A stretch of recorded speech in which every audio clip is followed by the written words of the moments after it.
Ano po nag-trigger nito pong joint inspection ninyo dyan sa tatlong foreign vessels, including nga po itong MV Wagan? Was this a routine check o nagkaroon po kayo ng information beforehand? Well, this is a consolidated effort po ng iba't ibang departamento ng ating gobyerno. Ano po.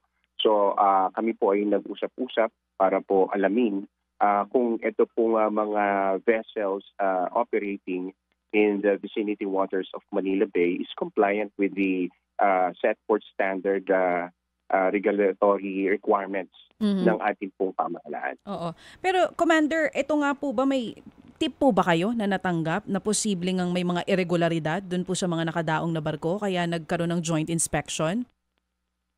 Well, as to the tip, ma'am, no, palagi naman po tayong nagmo-monitor kasama naman po sa ating trabaho ang magsiyasat kung ano po ang kung ano po ang nangyayari sa ating area of responsibility.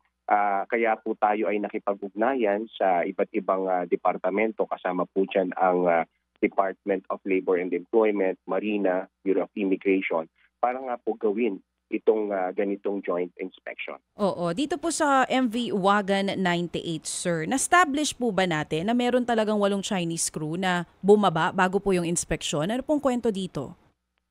Well, according to our inspectors, no po, nung chinek po natin yung kanilang logbook, nandun po yung 8 Chinese nationals na allegedly part ng kanilang crew, no. During the conduct of our inspection inside onboard the vessel, wala po tayong nakita na mga Chinese crew dito.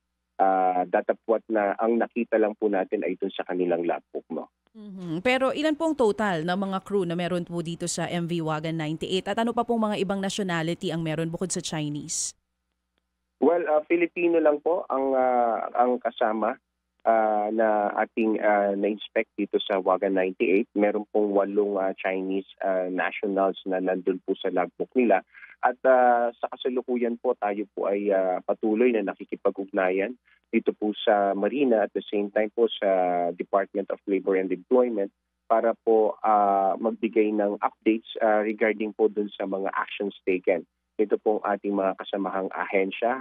May bali-balita po tayo na sila po ay magpapatawag ng show cause order para po sa may-ari nitong Wagan 98. Oo. Ito po ba ay paano po yung nangyari? Parang ang possibility po nagkaroon ng parang illegal disembarkation. Ano po ang sapantaha dito sa 8 Chinese na ito?